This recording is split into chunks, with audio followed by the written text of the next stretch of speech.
Hi you all, welcome to my YouTube channel Educare online. हम लोग आज इस क्लास में मैट्रिसेस चैप्टर को स्टार्ट करेंगे, जो आपका 6th चैप्टर है। ठीक है, इसमें हम लोग पढ़ेंगे कि मैट्रिसेस क्या होते हैं, ठीक है, इनका अरेंजमेंट कैसे हम लोग करते हैं, ठीक है, इसके क्या क्या टाइप्स होते हैं, राइट ना। तो चलिए हम लोग शुरू करते हैं। देखिए, जो हमारा मैट्रिसेस होता है ये एक एरे होता है, ठीक है, रियल नंबर्स का, जिसमें हम लोग क्या करते हैं, इन सारे नंबर्स को हम रो एंड कॉलम के फॉर्म में अरेंज करते हैं, राइट ना। ठीक है, जैसे मैंने कह दिया कि हमारा ये क्या होता है, एक एरे होता है। ठीक है, तो यहाँ पे देखिए ये एक, इसमें हम लोग इस तरह के ब्रैकेट का यूज करेंगे, ठीक है, और इसमें हम क्या करेंगे कि एलिमेंट्स को रो एंड कॉलम के फॉर्म में रिप्रेजेंट करेंगे। फॉर एग्जाम्पल मैं यहाँ पे लिख लूँ A1 A2 A3 B1 B2 B3 C1 C2 C3। तो ये क्या करेगा, ये मैट्रिसेस को रिप्रेजेंट करेगा, राइट। और यहाँ पे देखिए, जब हम लोग लेफ्ट टू राइट जाएंगे तो ये जो होंगे हमारे, ये रो को रिप्रेजेंट करते हैं, और टॉप टू बॉटम हम लोग आते हैं तो ये क्या करते हैं, कॉलम्स को रिप्रेजेंट करते हैं। ठीक है, इसके बारे में हम लोगों ने डिटर्मिनेंट के लेसन में स्टडी करा है। ठीक है, लेफ्ट टू राइट जाते हैं तो क्या मिलता है, हमें रो मिलते हैं, और टॉप टू बॉटम आते हैं तो क्या मिलता है, हमें कॉलम्स मिलते हैं। ठीक है, तो चलिए हम लोग मैट्रिसेस के क्या करते हैं, डेफिनेशन से सारी चीजों को समझते हैं और ऑनवर्ड इनको हम लोग लिखते हैं। ठीक है, ये देखिए आपका ये क्या कर रहे हैं, मैट्रिक्स को रिप्रेजेंट कर रहे हैं। ठीक है, अब चलिए हम मैट्रिक्स के डेफिनेशन को लिखते हैं और सारी चीजों को समझते हैं हम लोग। ठीक है, अब देखिए आपका ये होता है पर्टिकुलर मैट्रिक्स, राइट ना। और मैट्रिक्स का जो प्लूरल फॉर्म होता है उसको हम लोग कहते हैं मैट्रिसेस। ठीक है, यहाँ पे लिखेंगे matrix, matrix is an array of real numbers और आप कह सकते हैं एलिमेंट्स। ठीक है, real numbers are elements, those are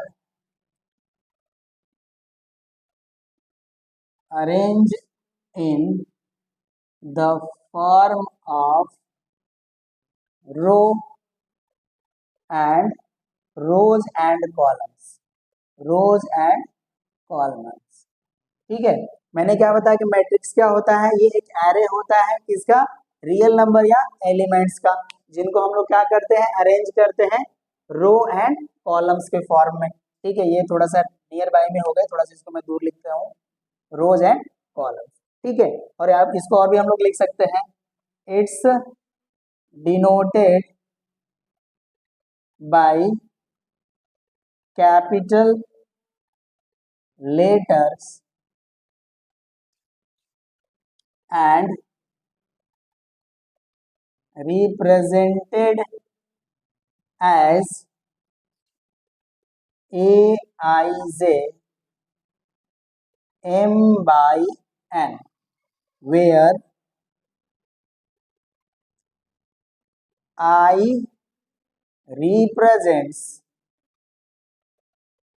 ith row and J represents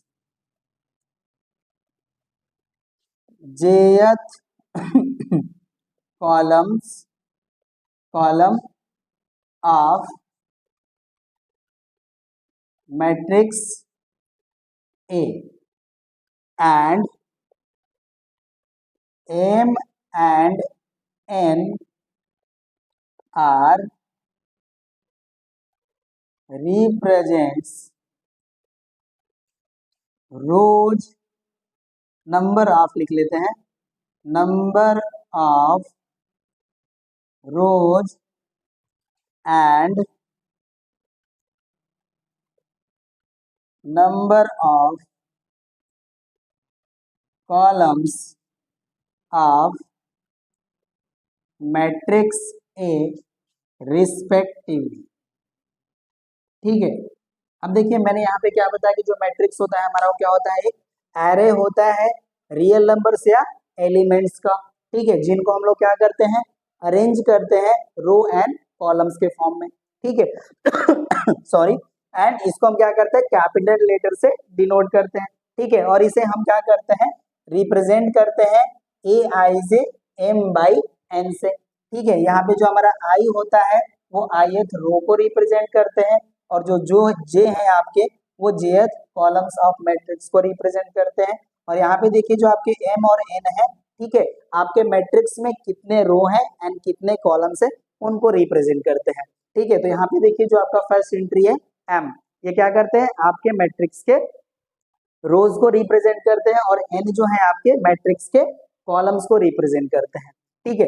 hope so कि आपको डेफिनेशन समझ में आया होगा, ठीक है। तो ये देखिए आपका जो होता है ये कॉम्पैक्ट फॉर्म होता है मैट्रिक्स का, राइट, जिसमें हम लोग क्या करते हैं कि कोई भी मैट्रिक्स हमारी है, ठीक है, 3x3 का है या m/n है, तो उसको हम कॉम्पैक्ट फॉर्म में ऐसे लिखते हैं, ठीक है। अगर इन जनरल हमें लिखना हो किसी मैट्रिक्स को तो हम लोग कैसे लिखेंगे, अब इसको मैं हटा के लिखता हूँ, ठीक है। तो होप सो कि ये डेफिनेशन समझ में आया होगा। चलिए अब हम लोग आगे चलते हैं।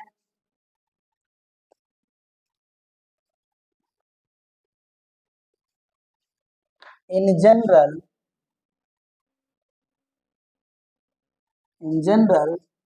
a matrix of order m by n can be represent as, देखिए मैंने ऑर्डर आपको नहीं बताया है, पहले हम लोग ऑर्डर पढ़ लेते तो और सही रहता, लेकिन चलिए कोई भी हमारे पास मैट्रिक्स है तो उसको देखिए हम लोग लिखते कैसे हैं वो मैं बता देता हूँ, ठीक है। मैंने कहा ना कि अगर कोई हमारे पास मैट्रिक्स है जो m/n ऑर्डर की है, कहने का मतलब कि उस मैट्रिक्स में m रो है और n कॉलम्स है, ठीक है। अभी हम लोग इसके मैट्रिक्स के ऑर्डर के बारे में भी डेफिनेशन पढ़ेंगे, पहले हम समझ लेते हैं कोई भी हमारे पास मैट्रिक्स है तो इन जनरल उसको कैसे लिखते हैं, ठीक है। तो देखिए रिप्रेजेंट एज ये हो जाता है, देखिए आपका ये इस तरह से आएगा, इसमें हम कह लें कि यहाँ पे हमारे पास जो नंबर ऑफ रो है वो m है और नंबर ऑफ n जो है वो कॉलम है। अगर इसके एंट्रीज को हम लोग लिखेंगे तो हमारे देखिए एंट्रीज आएंगे आपके A11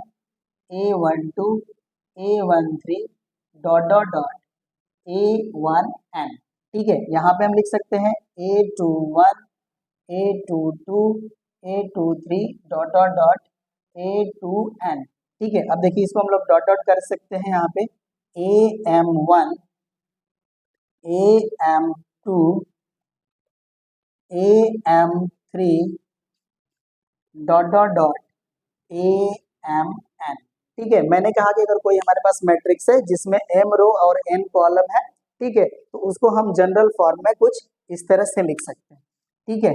तो ये रहा आपका general form of matrix having m row and n column, right ना। तो वहां पे हम लोगों ने कॉम्पैक्ट फॉर्म में लिखा था किसी भी मैट्रिक्स को, हमने कहा कि जब हम इस तरह से aij m/n लिख सकते हैं, ठीक है। तो ये आपका कॉम्पैक्ट फॉर्म था उस मैट्रिक्स का जिसमें m row and n column है, ठीक है। तो ये देखिए आपका था ये कॉम्पैक्ट फॉर्म और ये हो गया आपका जनरल फॉर्म। होप सो कि आपको रिप्रेजेंटेशन समझ में आया होगा मैट्रिक्स का, ठीक है। ये हो गया आपका मैट्रिक्स जो आपको कॉम्पैक्ट फॉर्म में कैसे रिप्रेजेंट करते हैं और जनरल फॉर्म में कैसे रिप्रेजेंट कर सकते हैं, ठीक है। और यहाँ पे हम लोगों ने समझा कि आई और जे क्या रिप्रेजेंट करते हैं, एम एंड एन क्या रिप्रेजेंट करते हैं, ठीक है। अब हम लोग पढ़ेंगे ऑर्डर ऑफ मैट्रिक्स, ठीक है। अब मैं इसको हटा लेता हूँ।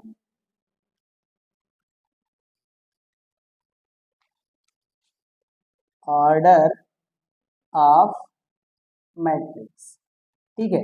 अब देखिए मैंने क्या बताया कि ऑर्डर ऑफ मैट्रिक्स क्या होता है, नंबर ऑफ रो और कॉलम्स के प्रोडक्ट के फॉर्म में लिखते हैं हम लोग। तो हम देखिए यहाँ पे हम बताएंगे कि जो हमारा ऑर्डर ऑफ मैट्रिक्स होता है, ठीक है, वो रिप्रेजेंट होता है with the help of number of rose and number of columns of the given matrix, ठीक है। तो अब डेफिनेशन लिखना होगा तो हम लोग लिखेंगे order of matrix represent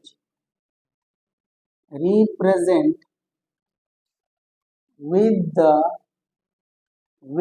the help of number of rows and number of columns of given matrix, ठीक है। If m rows and n columns are in a matrix, then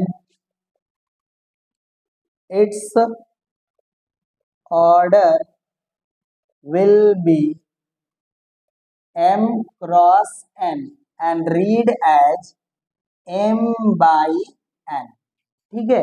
देखिए अगर आपके पास कोई भी मैट्रिक्स है जिसमें m रो और n कॉलम्स हैं, ठीक है, तो उसका जो ऑर्डर होगा वो होगा आपका m क्रॉस n, जिसको हम लोग क्या पढ़ते हैं, m बाई n, ठीक है। फॉर एग्जाम्पल अगर हमने यहाँ पे कुछ इस तरह से एक मैट्रिक्स को लिख लिया जिसमें एंट्री है 1 -1 2 5, ठीक है, तो इसमें देखिए आपके पास 2 रोज हैं, ठीक है, एंड 2 कॉलम्स है, ठीक है। तो यहाँ पे ये आपका देखिए R1 हो गया, ये आपका R2 हो गया, ये आपका C1 और ये आपका C2, ठीक है। तो इसमें 2 रोज हैं एंड 2 कॉलम्स है, तो इसका जो ऑर्डर होगा वो आपका हो जाएगा 2/2, ठीक है। इसमें पहले हम लोग क्या करते हैं, पहली जो हमारी एंट्री होती है वो रोज को रिप्रेजेंट करता है, और यहाँ पे जो सेकेंड एंट्री होती है वो आपके कॉलम्स को रिप्रेजेंट करता है, ठीक है। तो यहाँ पे देखिए जो आपका ये मैट्रिक्स है ये 2/2 की मैट्रिक्स है, ठीक है।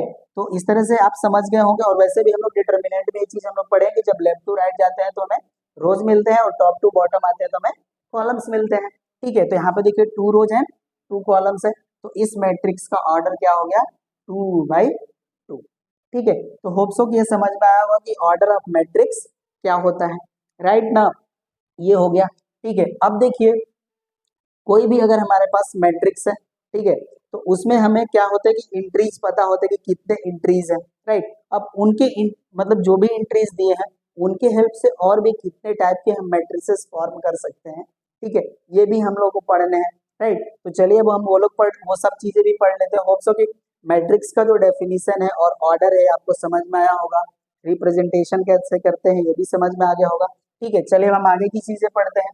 अब इसको मैं हटा लेता हूँ।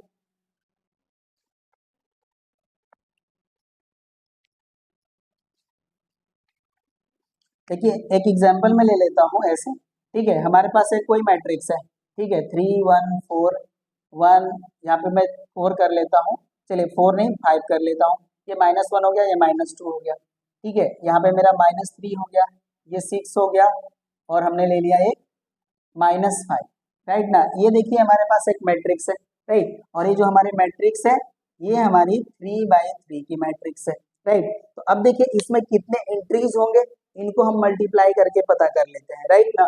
जब इसको हम मल्टीप्लाई कर लेंगे तो ये हमें पता चल जाएगा कि इसमें कितने एंट्रीज है, ठीक है। तो देखिए इसमें हमारे पास टोटल 9 एंट्रीज है, राइट। अगर ये कहा जाए कि एक हमारे पास मैट्रिक्स है जिसमें टोटल 9 एंट्रीज है, राइट, अब इन 9 एंट्रीज के हेल्प से हम कितने अलग अलग ऑर्डर पेयर के मैट्रिसेस फॉर्म कर सकते हैं, ठीक है। इस तरह का क्वेश्चन आता है आपके सामने, राइट। तो यहाँ पे देखिए आपके पास टोटल 9 एंट्रीज है, इनके हेल्प से हम और कितने ऑर्डर के हम मैट्रिसेस फॉर्म कर सकते हैं, राइट ना। तो देखिए हम क्या करते हैं, जो भी हमारे 9 एंट्रीज है, ठीक है, तो इनके देखिए हम फैक्टर्स कर लेंगे पहले। तो इनके देखिए पॉसिबल फैक्टर्स क्या हो सकते हैं, ठीक है। देखिए एक तो हो जाएगा 1, और एक हो जाएगा आपका 3, और एक हो जाएगा आपका 9, ठीक है। यही आपके फैक्टर्स होंगे। यहाँ पे हम प्राइम फैक्टर्स की बात नहीं कर रहे हैं, अगर प्राइम फैक्टर की बात करते तो सिर्फ और सिर्फ 3 आते, ठीक है, क्योंकि 9 प्राइम नंबर नहीं है और 1 भी प्राइम नंबर नहीं है। लेकिन यहाँ पे हम ये देखेंगे कि कौन कौन से इनके फैक्टर हो सकते हैं, राइट। तो इससे देखिए हम लोग कौन कौन से पॉसिबल ऑर्डर पेयर्स फॉर्म कर सकते हैं, ठीक है। तो यहाँ पे देखिए मैं लिख लेता हूँ पॉसिबल ऑर्डर पेयर्स, ठीक है। ये क्या होंगे, पहला तो देखिए आपको क्या हो सकता है 1 × 9, ठीक है, मतलब इसमें 1 रो और 9 कॉलम्स शो कर सकते हैं। सेकेंड आपका हो सकता है 9 रो एंड 1 कॉलम्स, ठीक है। और नेक्स्ट आपका हो सकता है 3 रोज एंड 3 कॉलम, जो आपका ऐसे रिप्रेजेंटेड है, ठीक है, ये हो सकता है, ठीक है। और नेक्स्ट आपका अब तो कुछ नहीं दिख रहा है, राइट। तो इस तरह से देखिए आपसे कोई भी एंट्रीज दिए रहेंगे तो उनसे पूछेंगे कितने पॉसिबल ऑर्डर पेयर्स और हम फॉर्म कर सकते हैं, ठीक है। तो इस तरह से हम लोग कर सकते हैं, ठीक है। तो इसमें देखिए हमारे पास 9 एंट्रीज थी, तो इससे देखिए हम टोटल अलग अलग 3 ऑर्डर पेयर से हम इसको क्या कर सकते हैं, इसको मैट्रिक्स के फॉर्म में कन्वर्ट कर सकते हैं या फॉर्म कर सकते हैं, ठीक है, अब देखिए अगर हमारे पास कोई मैट्रिक्स है, अ मैट्रिक्स हैविंग 12 एंट्रीज या 12 एलिमेंट्स, आप लिख लीजिए 12 एलिमेंट्स। ठीक है, तो आप लिखिए how many order pairs are possible. ठीक है, अब देखिए अगर इस तरह से क्वेश्चन है, एक हमारे पास मैट्रिक्स है जिसमें क्या है 12 एंट्री है, तो इससे हम और कितने अलग अलग ऑर्डर पेयर्स फॉर्म कर सकते हैं। ठीक है, ये हमें बताना है। तो यहाँ पे देखिए पहले हम 12 के फैक्टर्स ढूंढ लेंगे, कौन कौन से होंगे फैक्टर। एक तो 1 होंगे, फिर 2 होंगे, 3 होंगे, 4 होंगे, 6 होंगे एंड 12 होंगे। ये सारे फैक्टर होंगे। अब इनके हेल्प से हम क्या करेंगे, ऑर्डर पेयर्स फॉर्म करेंगे, राइट ना। तो देखिए आपके जो पॉसिबल ऑर्डर पेयर्स होंगे यहाँ पे इसके क्या हो सकते हैं। पहला तो आपका हो सकता है 1 इंटू 12। ठीक है, और जब 1 इंटू 12 हो सकता है तो 12 इंटू 1 भी हो सकता है। ठीक है, अब आगे आपका एक 2 आएगा तो 2 के साथ 6 आ सकता है, क्योंकि नंबर ऑफ एंट्री जो है वो 12 है, तो 12 मल्टीपल में आने चाहिए, राइट। ये हो गया 2 इंटू 6। नेक्स्ट हो जाएगा आपका 6 इंटू 2। ठीक है, ये हो गए। अब आते हैं हम लोग 3 के पास, तो 3 का क्या हो जाएगा 3 इंटू 4, राइट। और नेक्स्ट हो सकता है आपका 4 इंटू 3। ठीक है, और आपका देखिए ये 2 6 वाले हो चुके हैं और 6 2 भी हो चुके हैं।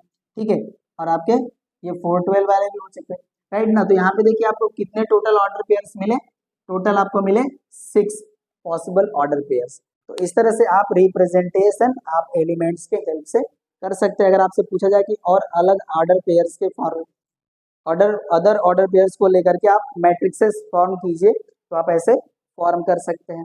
ठीक है, अब देखिए आपके पास एक नेक्स्ट क्वेश्चन आता है इस तरह से कि आपको मैट्रिसेस फॉर्म करना है, जिसका कॉम्पैक्ट फॉर्म आपको दे दिया गया रहता है। ठीक है, तो उसके हेल्प से भी हम लोग कैलकुलेट करते हैं या मैट्रिसेस फॉर्मेशन करते हैं। ठीक है, चलिए हम लोग उसके भी एग्जांपल्स देख लेते हैं और उसके भी एग्जांपल्स हम लोग सॉल्व कर लेते हैं। तो इसको मैं हटा लेता हूँ। तो देखिए इसके हम एग्जांपल लिख लेते हैं। यहाँ पे क्वेश्चन आता है आपको construct a 2/3 order matrix where aij is equals to I plus j whole square upon 2। ठीक है, देखिए आपको जनरल जो एक कॉम्पैक्ट फॉर्म में जो आपका मैट्रिक्स का जो एलिमेंट्स था, ठीक है, वो आपको दिया है ऐसे। ठीक है, और इसे हमको क्या करना है 2/3 ऑर्डर की एक मैट्रिक्स फॉर्म करनी है, राइट ना। तो यहाँ पे देखिए हम लोगों ने कोई भी मैट्रिक्स लिखा तो उसके एलिमेंट्स या एंट्रीज को हम लोग कैसे लिखते हैं हम लोग पढ़ चुके हैं। ठीक है, देखिए कोई भी अगर मैट्रिक्स है तो इसके जो एंट्रीज आते हैं वो कुछ ऐसे आते हैं A11 A12 A13 ऐसे ऑनवर्ड जाते हैं नंबर्स। ठीक है, और इसमें क्या होता है कि इसमें देखिए जो पहली एंट्री होती है ये बताती है कि ये फर्स्ट रो है। ठीक है, और जो सेकंड एलिमेंट है वो बताता है कि कौन सा कॉलम है। ठीक है, तो ये देखिए जब A11 है इसका मतलब क्या है, इसका जो मतलब है आपके first row and first column का एलिमेंट है। ठीक है, मतलब यहाँ पे आपको I भी 1 होगा और J भी 1 होता है। ठीक है, तो अब देखिए अगर आपको 2/3 ऑर्डर की मैट्रिक्स बनानी है, इसका मतलब क्या है कि आपके 2 रो होंगे और 3 कॉलम्स होंगे। ठीक है, तो ये देखिए आपका फर्स्ट रो हो गया और सेकेंड रो के जो एलिमेंट्स होंगे वो होगा आपका A21 A22 और A23 इस तरह से। अब देखिए आपके रो और कॉलम्स आपके यहाँ पे वेरीफाई हो गए। ठीक है, ये आपका हो गया 2/3 की मैट्रिक्स। ठीक है, अब यहाँ से हमको जो भी एलिमेंट्स चाहिए वो अब हम यहाँ से कैलकुलेट कर लेंगे और इनकी जो वैल्यू आएगी यहाँ पे हम पुट कर लेंगे। ठीक है, तो यहाँ देखिए जब हम A11 की बात करेंगे तो इसका मतलब हुआ कि I भी 1 J भी 1। यहाँ पुट करेंगे 1 + 1 स्क्वायर अपॉन 2। ठीक है, तो यहाँ पे देखिए 1 + 1 हो जाएगा 2 और 2 का स्क्वायर हो जाएगा 4 अपॉन 2, तो रिजल्ट आ जाएगा आपका 2। उसी तरह से A12 कैलकुलेट करेंगे तो इसका मतलब हो गया आपका रो 1 है और कॉलम सेकेंड है, मतलब कि I1 और J हो जाएगा आपका 2। ठीक है, इसका स्क्वायर अपॉन 2। ठीक है, तो ये देखिए आपका 2 + 1 हो जाएगा 3, 3 का स्क्वायर हो जाएगा 9 अपॉन 2। तो A12 हो गया 9 अपॉन 2। उसी तरह से A13 कैलकुलेट करेंगे, ये आपके वैल्यू हो जाएंगे 1 + 3 स्क्वायर अपॉन 2। यहाँ देखिए 3 + 1 हो जाएंगे 4 और 4 का स्क्वायर करेंगे तो रिजल्ट आएगा 16/2, कैंसिल करेंगे तो 8। ठीक है, तो आपके देखिए फर्स्ट रो के सभी आपके एंट्री जो है वो फाइंड आउट हो गए। ठीक है, अब सेकेंड रो के एंट्रीज को कैलकुलेट कर लेते हैं। A21 का वैल्यू क्या हो जाएगा, 2 + 1 स्क्वायर अपॉन 2। यहाँ पे देखिए आपका हो जाएगा 3 का स्क्वायर, तो ये जाएगा 9/2। उसी तरह से A22 कैलकुलेट करेंगे तो ये हो जाएंगे 2 + 2 स्क्वायर अपॉन 2, ये हो जाएगा 4। 4 का स्क्वायर 16/2, तो ये भी वैल्यू हो जाएगी आपकी 8। ठीक है, और A23 कैलकुलेट करेंगे, इसका वैल्यू हो जाएगा आपका 2 + 3 होल स्क्वायर अपॉन 2। ठीक है, तो यहाँ पे देखिए आपका ये 5 का स्क्वायर हो जाएगा, रिजल्ट आ जाएगा आपका 25/2। तो इस तरह से सभी एंट्री हमारे मिल गई। अब इनको हम यहाँ पे लिख लेंगे। यहाँ पे देखिए जो हमारा मैट्रिक्स बनेगा वो कुछ इस तरह से बनेगा। ठीक है, मैं थोड़ा सा इसको और बड़ा कर लेता हूँ। यहाँ पे देखिए जो हमारी फर्स्ट एंट्री हो जाएगी वो हो जाएगी 2, और सेकेंड कॉलम का फर्स्ट एंट्री हो जाएगा आपका 9/2, और ये हो जाएंगे आपके 8। ठीक है, अब ये देखिए फर्स्ट एंट्री सेकेंड रो का हो जाएगा 9/2, ये हो जाएंगे आपके 8, और ये हो जाएंगे आपके 25/2। ठीक है, तो ये देखिए आपका इस तरह से 2/3 की मैट्रिक्स हो गई कंप्लीट। ठीक है, तो इस तरह से आपको दिया रहेगा कॉम्पैक्ट फॉर्म में मैट्रिक्स को, और उसको क्या करना होगा कि इस तरह के फॉर्म में लिखना होगा। ठीक है, तो आप क्या करेंगे, एंट्रीज कैलकुलेट करके इसमें पुट कर लेंगे, राइट, और इस तरह से हमारा मैट्रिक्स फॉर्म हो जाएगा। ठीक है, तो इस तरह के भी क्वेश्चन आपके सामने आते हैं। ठीक है, और ये बहुत ही हार्ड चीज नहीं है, इजिली हो जा रही है वैल्यू। ठीक है, अब हमें पढ़ने हैं टाइप्स ऑफ मैट्रिसेस। ठीक है, तो चलिए अब हम लोग टाइप्स ऑफ मैट्रिसेस पढ़ लेते हैं। अब इसको मैं हटा देता हूँ, मैंने एक एग्जाम्पल करा दिया, होप सो ये समझ में आ गया होगा। आगे जब क्वेश्चंस आएंगे एक्सरसाइज के तो हम लोग इसी तरह से सॉल्यूशन करेंगे। ठीक है, अब इसको हटा लेते हैं हम।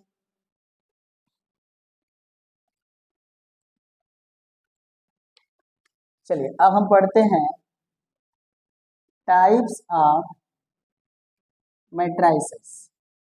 ठीक है, अब देखिए इसका पहला पार्ट है rectangular matrix.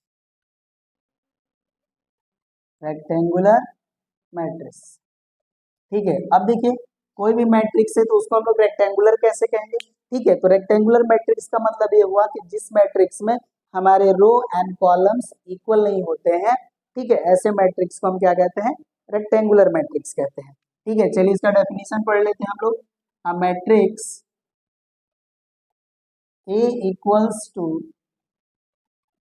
Aij m by n where m is not equals to n, then matrix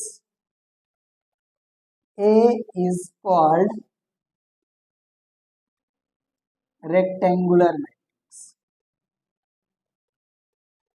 ठीक है, ये मैट्रिक्स आपकी क्या कहलाएगी, रेक्टेंगुलर मैट्रिक्स कहलाएगी, राइट ना, जिसमें हमारे m जो है अगर n के इक्वल नहीं है, ठीक है, तो ऐसे मैट्रिक्स को हम क्या कहते हैं, रेक्टेंगुलर मैट्रिक्स कहते हैं। एग्जाम्पल, ठीक है, देखिए ए हो गया हमारा, इसमें एंट्री हो गए 1 2 3 4 5 6। ठीक है, ये जो मैट्रिक्स है आपकी ये 2/3 है। ठीक है, तो यहाँ पे देखिए आपका जो 2 है वो इक्वल नहीं है 3 के, राइट ना, तो यहाँ पे जो ए है हमारा वो क्या कहलाएगा, रेक्टेंगुलर मैट्रिक्स कहलाएगा। होप सो कि ये समझ में आ गया हो। ठीक, इसमें हमारे नंबर ऑफ रो कॉलम्स के इक्वल नहीं होते हैं। ठीक है, ये कहलाता है हमारा रेक्टेंगुलर मैट्रिक्स। होप सो ये समझ में आएगा। चलिए अब हम लोग सेकेंड पे आते हैं। ठीक है, सेकेंड होता है आपका रो मैट्रिक्स। ठीक है, तो रो मैट्रिक्स का मतलब क्या होता है, ऐसी मैट्रिक्स जिसमें सिर्फ और सिर्फ केवल एक ही रो हो। ठीक है, ऐसे मैट्रिक्स को हम क्या कहते हैं, रो मैट्रिक्स। ठीक है, तो ये लिखिए, a matrix having only one row is called row matrix. ठीक है, वो मैट्रिक्स जिसमें क्या हो, सिर्फ और सिर्फ एक ही रो हो, उसको हम क्या कहते हैं, रो मैट्रिक्स। ठीक है, एग्जाम्पल देखिए। ठीक है, ये हमारा ए है, इसमें मैं लिख लिया 1 4 7। ठीक है, इसमें देखिए एक ही रो है लेकिन कॉलम्स कितने हैं, 3 है, ये हो जाएगा हमारा 1/3। ठीक है, लेकिन इसमें रो हमारा क्या है, एक ही है, ऐसे मैट्रिक्स को हम क्या कहेंगे? Row matrix. ठीक है, चलिए अब आगे बढ़ते हैं हम लोग।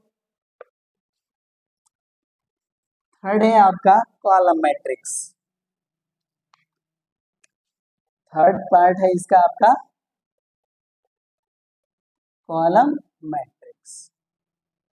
ठीक है, तो जैसे आपने रो मैट्रिक्स पढ़ा वैसे ही कॉलम मैट्रिक्स होता है। कॉलम मैट्रिक्स का मतलब ये हो गया ऐसे मैट्रिक्स जिसमें सिर्फ और सिर्फ एक ही कॉलम हो। ठीक है, उसे हम क्या कहेंगे? Column matrix. A matrix having only one column is called column matrix. ठीक है, एग्जाम्पल देख लीजिए इसका। ये आपका कुछ ऐसे बन जाएगा। ठीक है, 1 - 5 4। ठीक है, इसमें देखिए आपका कॉलम 1 है, रोज 3 है। ठीक है, तो इसका ऑर्डर हो जाएगा 3 × 1 और ये क्या है आपका? एक कॉलम मैट्रिक्स। ठीक है, अब हमें पढ़ने हैं स्क्वायर मैट्रिक्स। ठीक है, अब देखिए स्क्वायर मैट्रिक्स क्या होता है। जैसे आपने पढ़ा कि रेक्टेंगुलर मैट्रिक्स में m और n इक्वल नहीं होते। ठीक है, स्क्वायर मैट्रिक्स में क्या होगा कि number of rose and number of columns क्या होते हैं? इक्वल होते हैं। ठीक है, तो अब हम उसको पढ़ लेते हैं, अब इसको हटा लेते हैं। फोर्थ पार्ट है आपका स्क्वायर मैट्रिक्स।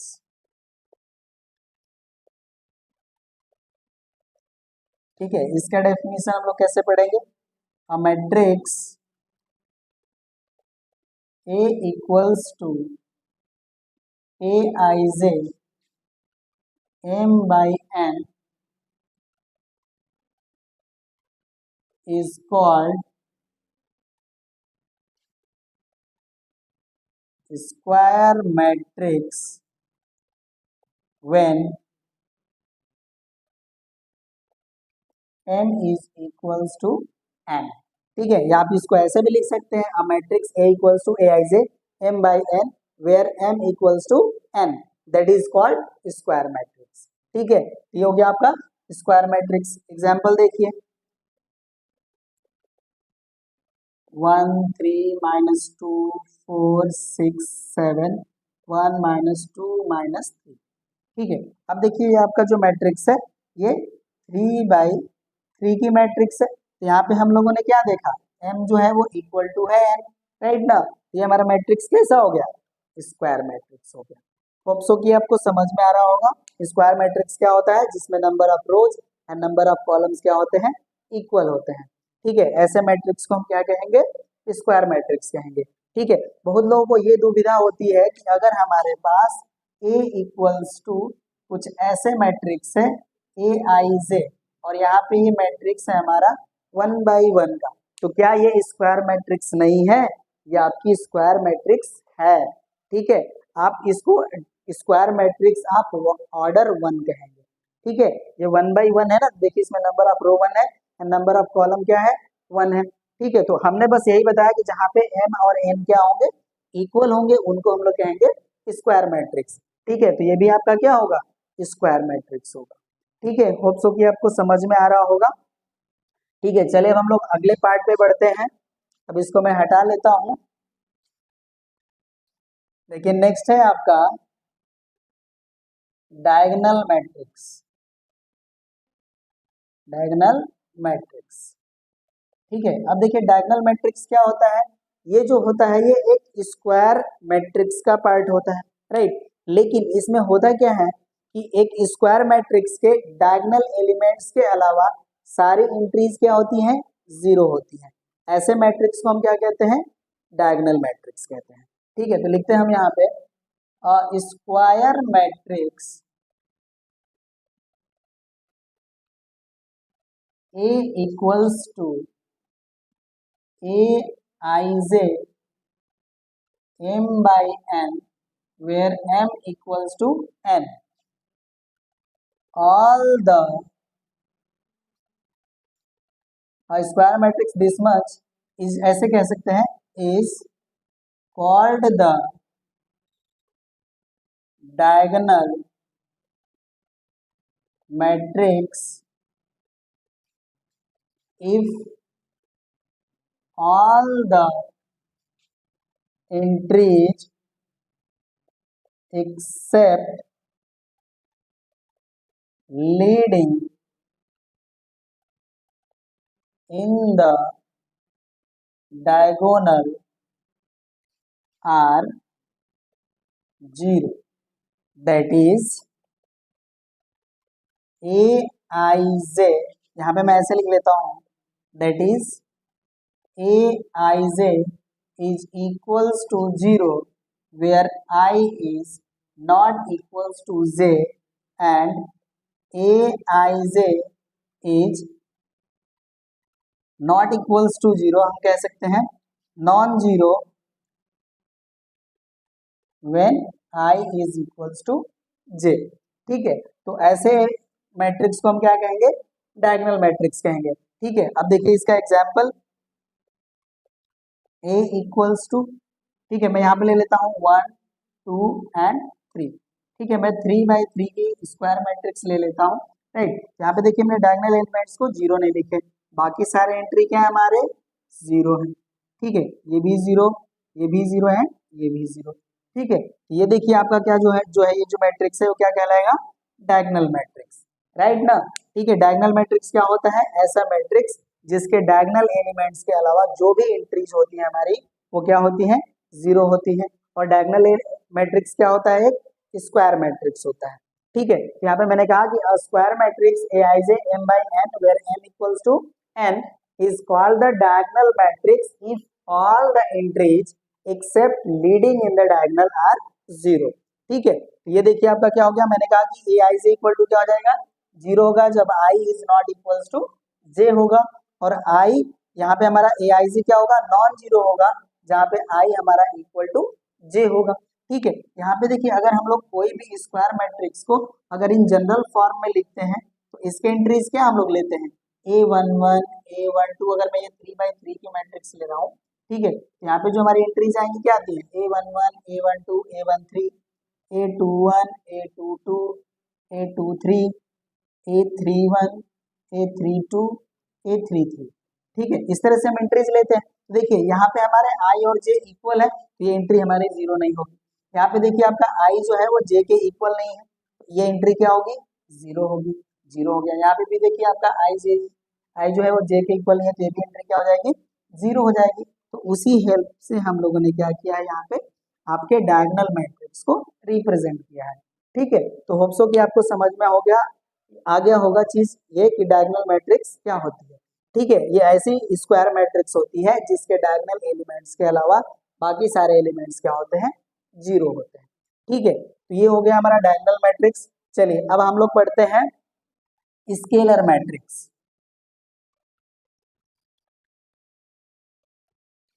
अब देखिए आपका स्केलर मैट्रिक्स क्या होता है।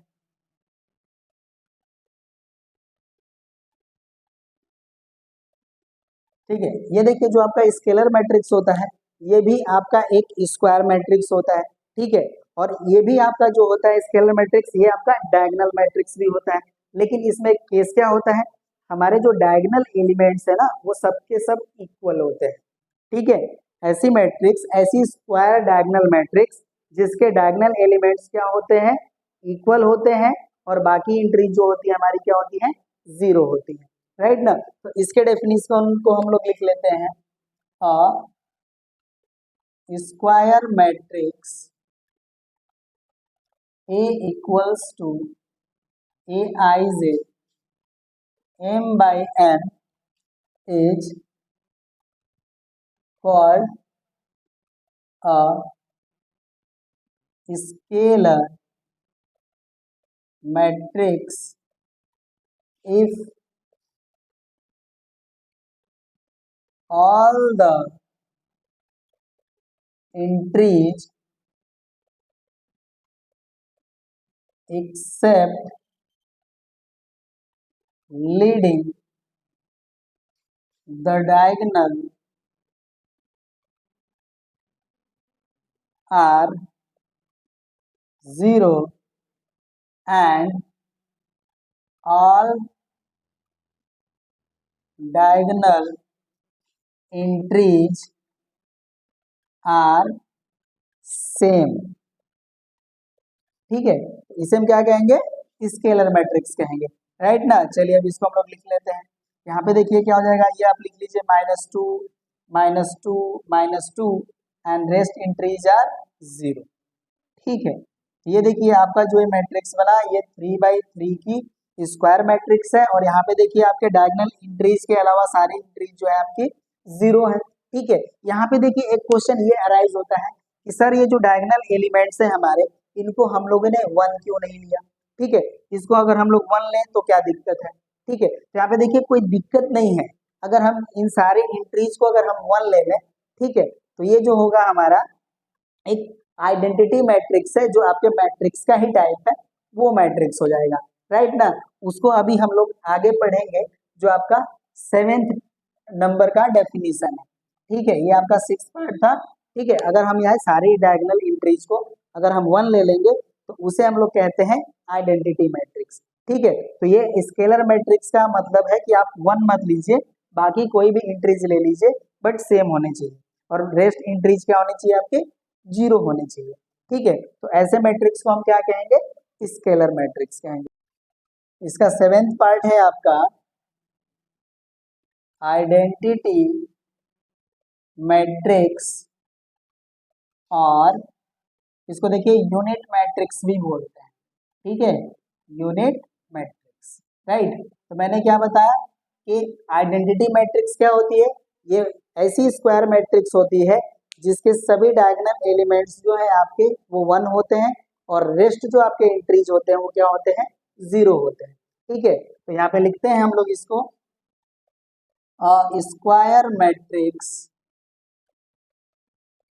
Square matrix in which all diagonal elements, या एंट्री, चलिए एलिमेंट्स ही लिख लेते हैं, elements are unity and rest entries are 0 is called identity matrix, ठीक है। ऐसी मैट्रिक्स जिसके डायगोनल एंट्रीज क्या हो, 1 हो, और रेस्ट एंट्रीज क्या हो, 0 हो, ठीक है। ऐसे मैट्रिक्स को हम क्या कहेंगे, डायगोनल मैट्रिक्स कहेंगे। देखिए इसको हम लोग ऐसे सिंबॉलिकली भी रिप्रेजेंट कर सकते हैं, 0 when i is not equals to j and 1 when i equals to j, ठीक है। और एग्जाम्पल इसका हम लोग लिख लेते हैं, a इक्वल्स टू, ये देखिए आपके हो गए 1 1 एंड 1, ये भी मैं 3/3 की ही मैट्रिक्स लिख रहा हूँ, ठीक है। रेस्ट एंट्री हमारे क्या हो जाएंगे, 0 हो जाएंगे, ठीक है। ये देखिए आपका क्या हो गया, ये आइडेंटिटी मैट्रिक्स या यूनिट मैट्रिक्स हो गया। होप से आपको ये समझ में आ रहा होगा, राइट ना। नेक्स्ट है आपका नल मैट्रिक्स, ठीक है। इसको मैं हटा देता हूँ और नल मैट्रिक्स पढ़ लेते हैं हम लोग।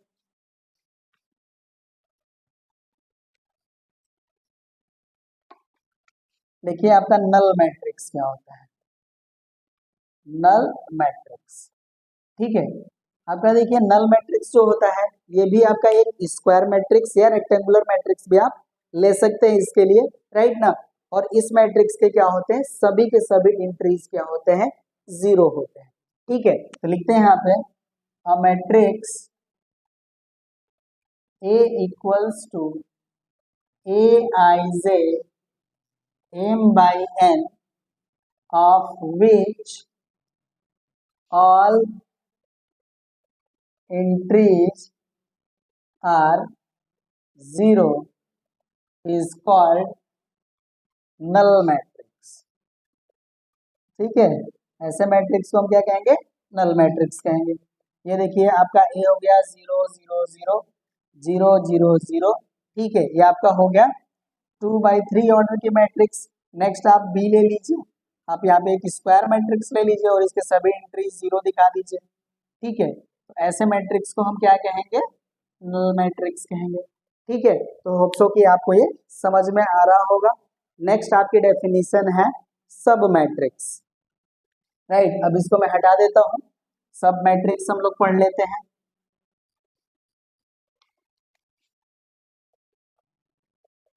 सब मैट्रिक्स। ठीक है, अब देखिए आपका ये जो सब मैट्रिक्स है ये क्या होता है और कैसे ऑब्टेंड होता है।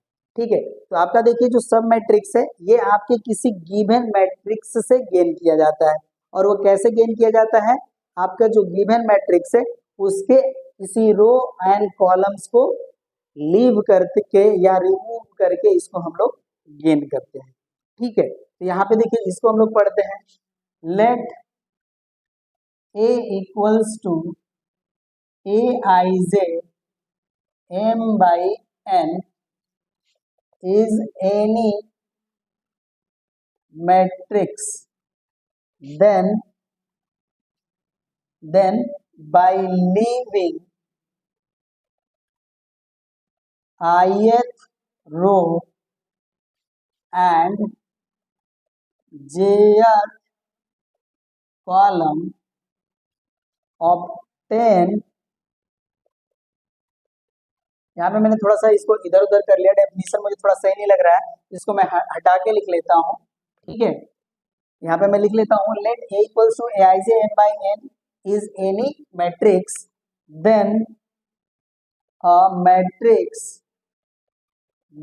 matrix obtained by leaving ith row and jth column of given matrix A is called submatrix, ठीक है, यहाँ पे देखिए मैं इसका एग्जाम्पल शो कर लेता हूँ। यहाँ पे हमारे पास एक मैट्रिक्स है जो 3x3 ऑर्डर की है, इसकी एंट्रीज हो जाती हैं 1 2 3 -2 -3 -4 1 0 2।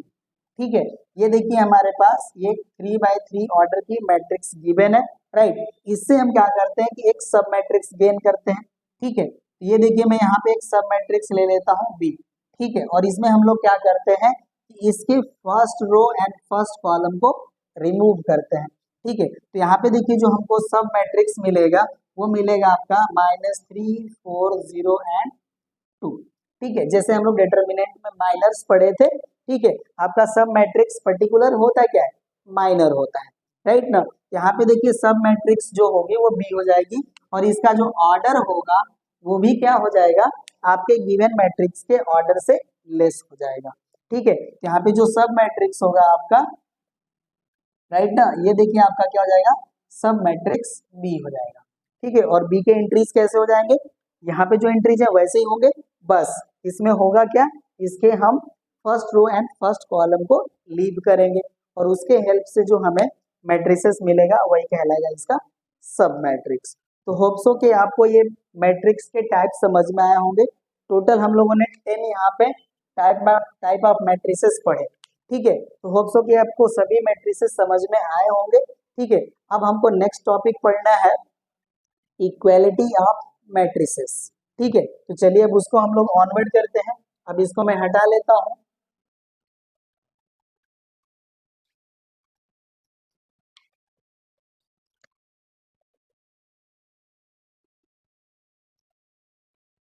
Equality of matrices.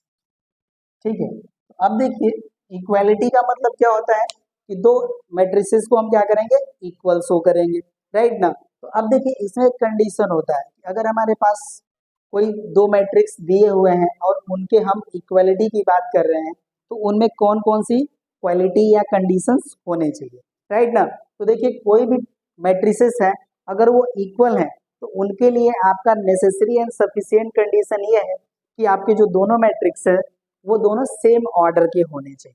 ठीक है, और उनके जो करेस्पॉन्डिंग एलिमेंट्स या करेस्पॉन्डिंग एंट्रीज होती हैं वो इक्वल होती हैं अगर आपके मैट्रिसेस क्या हो, इक्वल हो।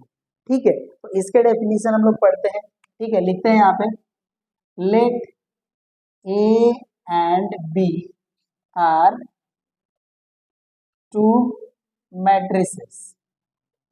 ठीक है, matrices then then a is equals to b if both are of same order. ठीक है, मैंने क्या बताया कि अगर कोई भी आपके पास मैट्रिसेस है, ठीक है, तो वो इक्वल कब होंगे, जब वो क्या होंगे, सेम ऑर्डर के होंगे। ठीक है, and corresponding entries of A will be equal to corresponding entries of B। ठीक है, तो यहाँ पे मैंने क्या बताया कि हमारे पास दो मैट्रिसेस हैं और वो इक्वल हैं, तो इक्वल कब होंगे, जब दोनों के ऑर्डर क्या होंगे, सेम होंगे। और अगर आपके दोनों मैट्रिसेस सेम हो जाते हैं तो उनके करेस्पॉन्डिंग एलिमेंट्स क्या होंगे, इक्वल होंगे, राइट ना। तो चलिए हम यहाँ पे कोई भी मैट्रिसेस लेते हैं लेकिन ऑर्डर सेम लेने चाहिए। ठीक है, तो ये देखिए आपका हो गया x 5 2 एंड y, ये आपका मैट्रिसेस ए हो गया। और यहाँ पे मैट्रिसेस बी जो है वो आपको कुछ इस तरह से है 3z w 9।